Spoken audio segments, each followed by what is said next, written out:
Alright everyone, welcome to episode number... Fuck me! I get so excited. Alright, welcome to episode number 2 of Kamera Kodak. I'm so excited because I think I will continue doing this. Maybe see for a month, I don't know dude. But enough talking. Wait, let me settings the light first. Alright. Let me the light here. Okay, it's too dark. Alright, so on today's video, I feel like I want to talk about SLR. Okay, aku rasa aku nak cakap pasal kamera SLR je. I don't feel like talking about anything else. So, let's get some SLR. This is a few SLR that I want to point out to anyone who never buy an SLR before. Alright, so there's 3 types of SLR existed. First is basically mechanical, pure manual, and another one is semi-mechanical, and the last option is pure automatic. So we're gonna start with this one first, because this camera is quite underrated actually. I mean, it's plastic, but it's similar to digital. See, belakang tak ada LCD je. So, if anyone yang dah experience dengan digital camera and nak start rasa film macam mana, yeah, this is a good start because it's cheap, about 200 below. 300 tu mungkin overpay lah for Minolta. Nikon okay lah. Nikon maybe about 200 plus. If you guys see my highlight on Kamera Kodak, aku pernah cakap pasal, I think I wrote about autofocus SLR before. Autofocus SLR 3 brand je yang aku recommend, yang lain tak payah. Minolta, Nikon dengan Canon. So I actually recommend you guys get a Nikon or Canon body sebab dia punya lens korang boleh tukar. Even Minolta, if you guys don't know, you could use Sony lens because Sony bought Konica Minolta back then. This lens, I pernah try dengan member punya SLR, digital lah. I think it's I don't know, but it's a Sony digital camera. So what does it mean? It means that AF SLR can use more than AF lenses. So kalau kau ada lens Nikon, you could use a body Nikon. Dulu aku ada body Nikon. Aku ada ke? Sekejap, aku cari sekejap. Gila, berabat. Hidup lagi. Wow. Oh, there's some funguses in there. So this is a Nikon. See that? Tapi ni F60. He's already broken because why? You better watch out also lah. Some AF SLR, dia punya, macam mana cakap, how do I explain to you guys in simplified way? Okay, so the rewind, right? After you take a picture, the film rolls, right? This thing, the spool. So AF lenses, some body uses getah, just like cassette. Dia ada macam belt dekat bawah ni, and then that belt are responsible for reloading your film. So F60 kalau boleh avoid lah. This was my bad investment, but at least I get to know something, you know. Some I'm not sure how many models uses a belt punya system like getah, and over time the getah deteriorated because of the age or something. But yeah, this camera function tapi tak boleh reload. I mean the counter says it reload but physically it doesn't work. So better watch out. But overall, Nikon body, I could use a Nikon punya AF lens kat sini. So yeah, if you have a Nikon lens AF, you could buy Nikon autofocus SLR body for film lah, for film. So second is Canon. I don't have a Canon punya. I think I have one but I already gave to someone else because aku dah tak main lagi. benda ni. I will make a podcast, another podcast, boring, I don't know. Kalau korang dengar about another podcast about my history in film photography, one of the things that I will talk about is my starting in collecting cameras. So one of them, I start to collect AF body actually. Banyak gila lah aku ada AF punya body. So one of them, my favorite is Minolta. I don't know why I like Minolta so much. I mean, I could use A lenses here, A lens yang lama. I mount this lens to a Sony digital, and I use a Sony digital lens on this one. Pernah dulu lah, zaman aku sekolah dulu. I think I already speak on the first episode at Kamera Kodak IG, right? Yeah, I used to be a school photographer, right? So my friend has a Sony punya body, and aku guna Minolta ni for most of my work. So sometimes kita orang swap lens, so memang style juga very cool. So that's for AF body. So what about mechanical body? I think I gotta go with a bit more modern, from modern to old. So for semi-mechanical body, this is the OM10. Alright, so OM10, take out this manual adapter. I don't know if you guys could see it. Yeah, this is the manual adapter. So OM10 is actually an aperture priority camera. If you guys don't know what aperture priority camera is, it means that you only set the aperture, right? Aperture for the depth of field, yang background blur. Like let's say if I stay close and then you see the background is blurry, right? So it's because of the aperture. And you choose your aperture, the camera figures out the exposure. The camera does all the work automatically. And some camera, macam A1 program, which I don't have it with me right now, but A1 has a shutter priority, it has aperture priority, and also has fully manual. But OM10, you need to have an adapter to be manual and aperture priority.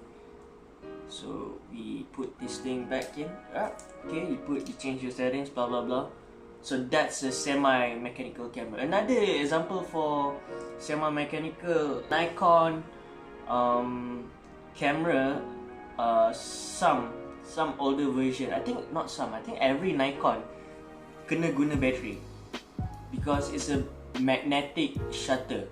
Same goes with this OM10 A1 program. So it doesn't make the camera pure mechanical. So why pure mechanical? Pure mechanical, you could use the camera without the battery. So the battery is entirely for the metering system. You still could use the camera. This one does not has a battery, but it still fires. So if I think this one tak ada battery, if this one tak ada battery, it will jam.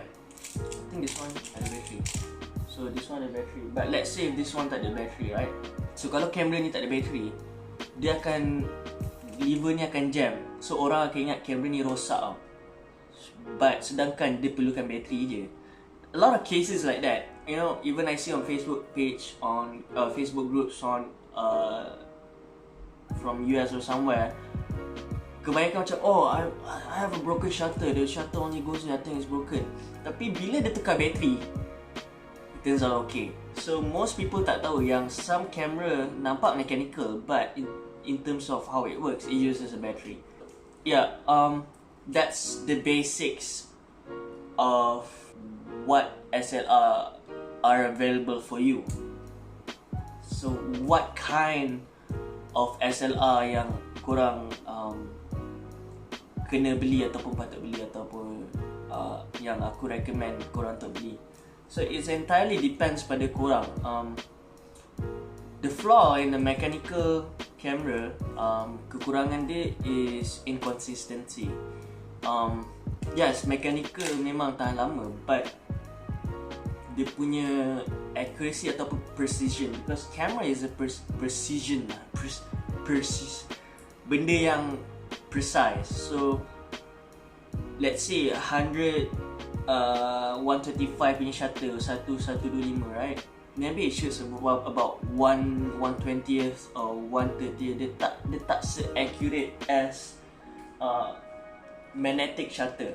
So magnetic shutter is boleh jamin yang everything is very accurate. So depends on you guys. You guys nak accuracy dia macam mana. But sometimes the accuracy tak nampak pun dia punya difference dia.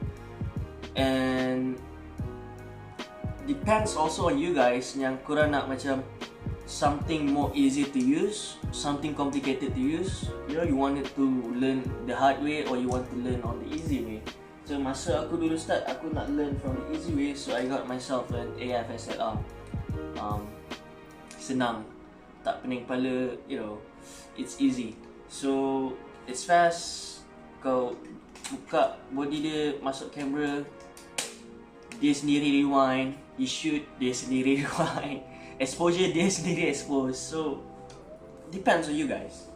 But time to time aku a bit rajin sikit, you know. Exposure malas lagi. Okay, I start to rewind myself, unload myself, load myself. Then aku exposure pun macam nak rajin sikit, aku guna fully mechanical. So it depends on you guys. That's the factor of functionality. How about design wise ataupun comfortability? Some cameras like this one, Pentax, and this one, the weight is different. So berat. So some cameras could go ringan, some cameras could go berat. So another one like this one, OM10 and Pentax K1000. This Pentax K1000 is more heavier than this OM10. So it depends pada korang, macam korang nak benda yang berat, tapi korang kena fikir if it's berat, are you guys okay by holding a heavy camera for 12 hours a day or something? So pernah satu event aku guna kamera mechanical. I think it was I don't remember. Kamera tu berat, so I have to use for the whole day of the event. So bahu memang sakit lah. The weight also plays an important factor for you guys. Kalau korang okay pegang benda yang berat. Contohlah, kalau korang macam shoot, let's say you like to shoot every Saturday dekat mana-mana photo walk, okay ke kalau korang pegang pakai strap ke something? Tak kisahlah. Are you okay with the weight? So the weight, you should question yourself, are you okay with the weight of the camera? So that's one thing. So are you okay with the functionality ataupun the overall camera? So that's why when you buy a camera, you don't buy because of the model. You buy because you ask yourself, how do you want your camera to be? Kau nak kamera kau macam mana? You have fully control of your camera. So if you have full control of your camera, you have full control of your instrument, and you feel very specialized with your instrument. So kau dah ngam dengan kamera kau, so everything would be more easier. So tak ada macam sakit hati macam, apa hal lah kamera ni kan, kau marahkan kamera. So sedangkan kamera tu tak sesuai dengan taste kau. Different camera has a different layout untuk korang operate kamera tu. So that's why choosing the right instrument for you in terms of the layout of the camera is quite important. So korang tak stress, korang tak kelam kabut, korang tak rosakkan kamera tu. So tu je lah. In terms of, you know, you're comfortable. Macam aku comfortable lagi dengan Pentax K1000 instead of OM10. So OM10 dia macam I don't like sebab rasa dia, you hold, for me if I hold it rasa tak sedap. I can't full control of the lens because this hand dah makan belah bawah base dia, so I kena guna jari macam ni. So I don't like holding that camera, and I don't like the idea that the shutter dekat sini, and it's so small, banyak guna jari. I don't like that. So that's why I rarely use my OM10. I use a lot of my Pentax K1000.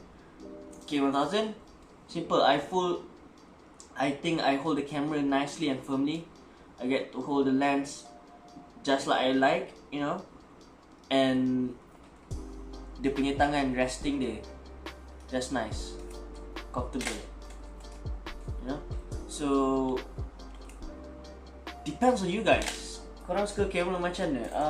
Ada yang kamera SLR paling kecil like Pentax MX FG20, or you guys like a digital one. So in the end, kau guna kamera apa pun, the lens what makes it important. So if the lens kau is in a good shape, no one knows what camera you use. Gambar sharp, gambar anything, those things are achieved because you are mastering your instrument. Kau dah tahu kekurangan kamera kau, macam mana kau nak operate kamera kau. So what camera you use is not important. It's the most important factor is how you use your instrument, how you master your instrument. Like I said, I think I made a post on. I said that, you know, when I was learning photography, my mentor gave me a digital point and shoot, and he want us to use manually and take good pictures out of it. And turns out the idea of that teaching is, it's not what camera you use, it's how you master your camera.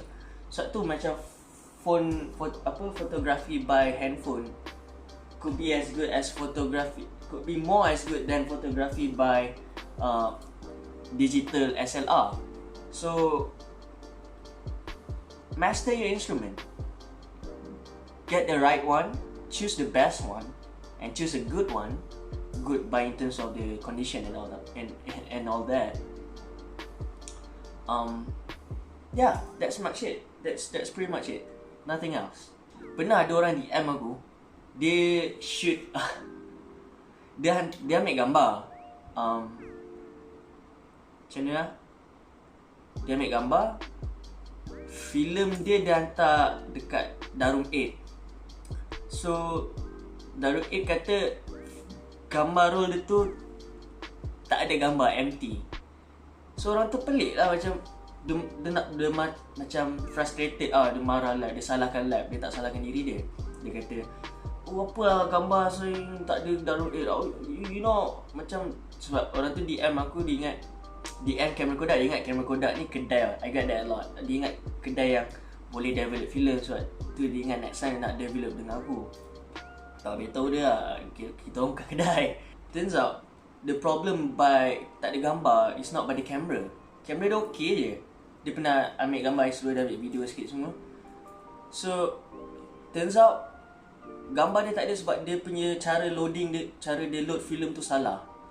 So yeah, that's why I said that, you know, you should master your instrument before like, you know. So tu je lah dia punya kelakar kat actually. Orang tu macam marah-marah kan. Turns out salah dia load filem tu tak betul. Kamera dia okey, kamera dia nampak buruk. Aku pun macam ingat aku nak salahkan kamera dia. Dan bila tengok inspect kamera dia semua, okey je kamera kau ni kan. Rupanya dia salah, dia load dia tak betul. Semua load about 3 rows kot, dia buzzer, tak dapat gambar sebabkan loading dia. So yeah, master instrument, that's all to it. Maybe one day I make a video about how to properly load every film camera. So yep, bye. Cahaya nur daripada syurga.